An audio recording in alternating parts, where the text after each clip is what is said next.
Unfortunately, many people in today's time are faced with the problem that they are jobless or they do not have jobs. Insha'Allah Azza wa Jal, today we will ask the question about a very important and beautiful wazifa.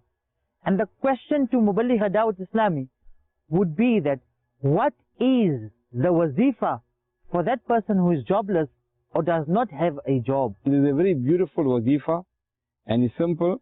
That means if you want to earn, get a job and earn a livelihood, then recite Surah Ikhlas 1001 times along with Bismillahir Rahmanir Rahim, and also you must read Durood Pak before that. You must read 100 times Durood Pak before this, and when you finish, read 1001 times Surah Ikhlas.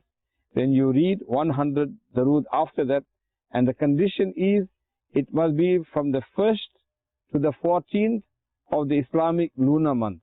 So keep watching Madani channel.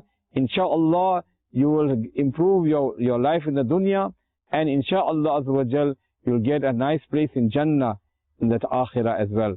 Sallu ala al-Habib, sallallahu ala Muhammad.